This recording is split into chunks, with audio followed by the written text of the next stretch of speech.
Empecemos hablando de la situación que afronta el gobierno venezolano. Va a tener que revisar las relaciones con Estados Unidos en respuesta a la decisión del presidente Barack Obama de prorrogar por un año el decreto que declara a Venezuela una amenaza para la nación. En la convocatoria, la rueda de prensa que ofreció la canciller venezolana, se pidió expresamente excluir a los medios internacionales colombianos. Petición expresa, ojo.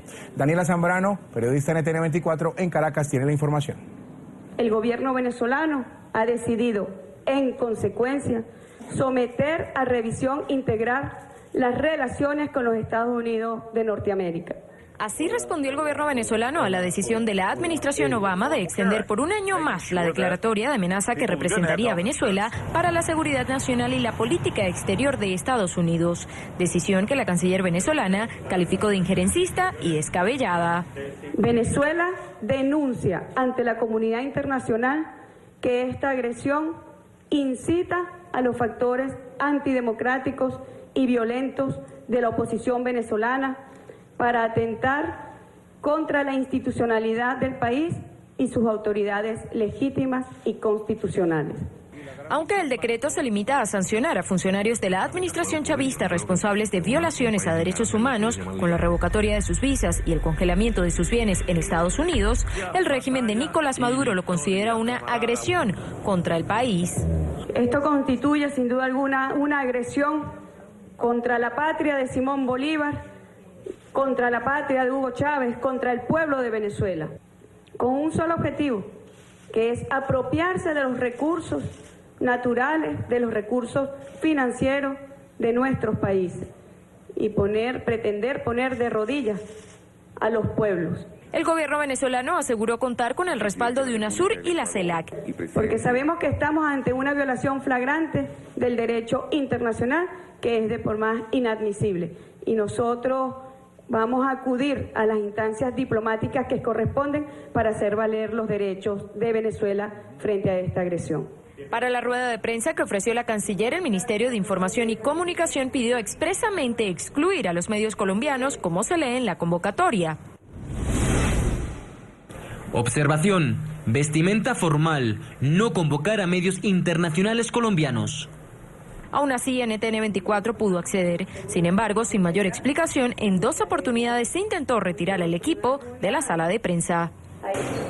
Durante la rueda de prensa de la canciller venezolana solo se admitieron preguntas del canal Telesur y un canal privado. En Caracas, Daniela Zambrano para la tarde de NTN 24. Jairo, ya vamos con un invitado para hablar de este tema. Lo que pasa es que, no sé, le dejo a usted la parte de lo que puede venir después del día de hoy, de esa declaración de la canciller, pero rechazar profundamente que se limite a los medios de comunicación y que solo se respondan preguntas del canal aliado al gobierno. Jesús, 2 comentarios muy breves. El primero de ellos es que esto demuestra no solamente el talante de la censura propia del inquilino del Palacio de Miraflores. Es inconcebible que a estas alturas del partido, por más dictadura que esté en estos momentos en el poder en Venezuela, se adelante este tipo de acciones. No sé qué es más doloroso en estos momentos, sinceramente. Si la censura que pesa sobre NTN 24 y muchos medios internacionales en Venezuela, o la falta de argumentos intelectuales de una canciller que lamentablemente no está preparada para asumir este cargo. Ahora, ya vamos a hablar con nuestro invitado, pero muy brevemente, su opinión de lo que puede venir en este nuevo año con esa prórroga del presidente Barack Obama. Van a venir cosas muy sencillas. En primer lugar, es un hecho notorio y conocido en toda América Latina que desde Palacio Miraflores se violan los derechos humanos. En esa medida está bien que se prorrogue este estado de emergencia, porque la violación de los derechos humanos en América Latina, en el continente americano, es una ofensa no solamente a la dignidad de toda la sociedad, sino particularmente, según las normas norteamericanas, a Estados Unidos. El ojo avisor va a estar muy fuerte y en esa medida yo creo que se vienen una serie de medidas muy importantes que quizás los demócratas presionan a la Casa Blanca para que facilite el ascenso de Hillary Clinton. Muy bien. Otra polémica que se ha presentado en Venezuela esta semana es la sentencia emitida por el TSJ, el Tribunal Supremo de Justicia, según la cual el Parlamento no está legitimado para revisar, anular, revocar o de cualquier forma investigar o dejar sin efecto la designación de magistrados. Tras una discusión sobre el tema, la Asamblea Nacional aprobó un acuerdo en el que rechazan la declaración por ser inválida y no vinculante. Jairo, vamos a conversar sobre este tema y nos acompaña Asdrúbal Aguiar, abogado constitucionalista, ex magistrado de la Corte Interamericana de Derechos Humanos Abogado, muy buena tarde, gracias por estar con nosotros aquí en el programa. Los saludamos Jairo Riveros, Jesús Prado, bienvenido. Jairo y Jesús, grato placer saludarlo. ¿Cómo analiza usted lo que sucedió con el TSJ? Escuchaba la declaración de uno de los diputados de la oposición venezolana y me parece que es muy válido y muy acertado en el sentido de que no se puede gobernar un país a base de sentencias, a punta de sentencias. Se debe gobernar un país con leyes, no con sentencias judiciales. No, es que hay una situación totalmente anómala desde el punto de vista constitucional. Hay lo que en términos de la Carta Democrática Interamericana se entiende como una alteración grave del ordenamiento constitucional y democrático. Cuando perdió las elecciones el partido de Nicolás Maduro y la oposición venezolana obtiene mayoría calificada de 112 diputados, en el interregno entre el día de la derrota electoral y el momento de instalarse la nueva asamblea, la asamblea desapoderada, controlada por el teniente Diosdado Cabello, violando los reglamentos parlamentarios, el ordenamiento constitucional, la ley orgánica del Tribunal Supremo de Justicia, constituyó un Tribunal Supremo de Justicia a la medida de la revolución, integrado por diputados que habían sido derrotados en las mismas elecciones y que hacían parte de la vieja asamblea.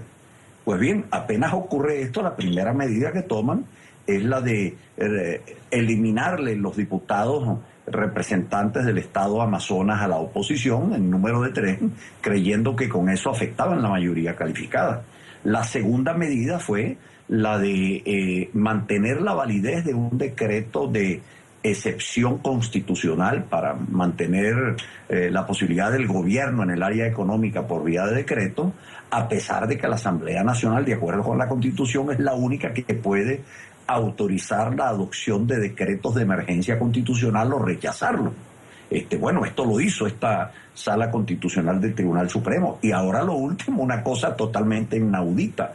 Sin cumplir los mismos reglamentos del Tribunal Supremo, toma 3 decisiones en el mismo momento. La primera, indicar que para que el Congreso o la Asamblea Nacional ejerza sus funciones de control sobre el Poder Ejecutivo, tiene que hacerlo a través del vicepresidente de la República y en la medida en que el vicepresidente de la República se los autorice. En segundo lugar, que la Asamblea no puede ejercer control sobre el resto de los poderes públicos, a pesar de que el resto de los poderes públicos está designado ahí en segundo grado por la propia Asamblea Nacional. Me refiero Tribunal Supremo, Contralor General de la República, Fiscal General de la República, Defensoría del Pueblo.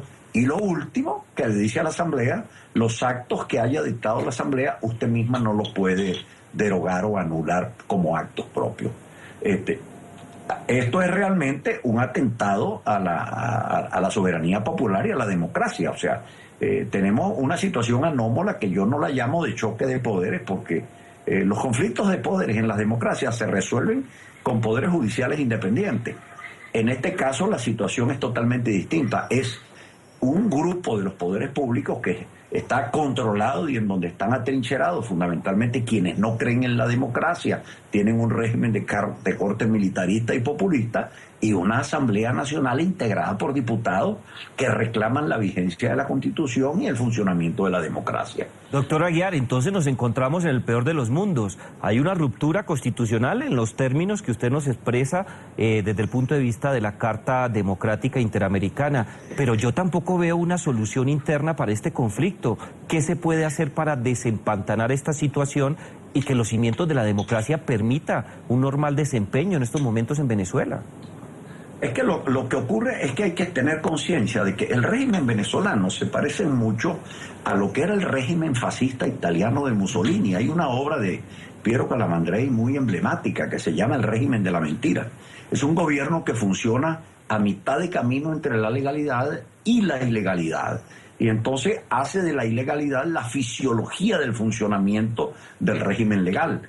Entonces, en Venezuela, por eso es que yo he señalado, no hay un conflicto de poderes, hay una grave alteración del ordenamiento constitucional y democrático, porque una vez que se produce una recomposición de la soberanía popular en pleno, con una votación calificada de 112 diputados en manos de la oposición, quienes han gobernado durante 17 años, apalancados exclusivamente en la estructura militar, se niegan a asumir las correcciones que les demanda la soberanía popular y a adoptar las medidas necesarias para sacar al país de una crisis. Yo escuchaba allí en la presentación que ustedes hacían las declaraciones de la ministra de Relaciones Exteriores, que yo me quedo realmente anonadado, escandalizado, cuando dice que Estados Unidos está tomando medidas para tratar de quedarse con el petróleo y con las finanzas de Venezuela, cuando resulta ser que Venezuela en este momento está quebrada desde el punto de vista financiero, porque estamos en puertas de una hambruna. El país necesita solo en los próximos 2-3 meses para sostener un abastecimiento de emergencia 3.500 millones de dólares y tiene solo 1.000 millones de dólares en caja. Claro, y debe precisamente, 16.000 millones de dólares en el año. Aprovechando el contacto con usted, queríamos preguntarle eso. Estábamos aquí fuera de cámaras hablando con Jairo y quisiéramos conocer su reacción sobre eso que ha renovado el presidente Barack Obama, esa declaración de emergencia nacional a Venezuela, renovada por un año el día de ayer por Barack Obama. Y me llama la atención también lo que sucedió con la prensa internacional y quisiéramos conocer también una reacción suya al respecto. En rueda de prensa, la canciller Delcy expresamente pidió que medios internacionales colombianos no estuvieran en el lugar, lo que constituye abiertamente una censura. Bueno, no, es que la censura ya existe en el orden interno y ella trata de impedir la comunicación con los medios internacionales por esa realidad, porque cuando están los medios internacionales lo primero que le pregunta es, mire, ¿cómo fue ese milagro económico a la inversa que ocurrió en Venezuela? El país más rico del continente resulta que tiene colas en las puertas de todas las farmacias y los automercados, en donde hay personas de 3, 4 horas, 5 horas, 7 horas haciendo fila bajo el sol para conseguir lo que no pueden conseguir. Y a la par, después de 100 años de haber sido una de las grandes potencias petroleras del hemisferio occidental, desde hace 2 meses estamos importando crudo desde los Estados Unidos y gasolina importándola desde Brasil. Entonces uno dice, bueno, ¿qué es lo que cree esta señora cancillera cuando somos simplemente una botella de ron vacía, un país que está realmente quebrado desde el punto de vista financiero y que logró llevar a la quiebra la industria petrolera más emblemática, era la tercera más emblemática del mundo, y simplemente están atrincherados para quedarse en el poder, inclusive en contra de la voluntad democrática de la mayoría? Por eso yo creo que fue pertinente, y debo decírselo, la Asamblea Nacional ya le pidió a la OEA que use la Carta Democrática Interamericana para que haya una suerte de mediación internacional para reconstituir la seguridad colectiva democrática en Venezuela. Y a la par en este momento, por cierto, están en conversaciones los ex jefes de Estado y de Gobierno que integran el grupo IDEA, Iniciativa Democrática de España y las Américas, en donde están, por cierto, los expresidentes Pastrana, Betancur, Gaviria, Uribe, con la finalidad de emitir una manifestación de igual tenor, pidiéndole a la comunidad internacional que ante esta situación, en cierta manera, se ocupe del tema venezolano, porque no estoy exagerando. Estamos a puertas de una hambruna colectiva y con reservas en materia de alimentos y de medicinas que solo llegan hasta mediados del mes de marzo. Muy bien, le agradecemos a Asdrúbal Aguiar, abogado constitucionalista, ex magistrado de la Corte Interamericana de Derechos Humanos, por haber estado estos minutos con nosotros en la tarde de NTN 24. Muy amable por su tiempo. Muchas gracias.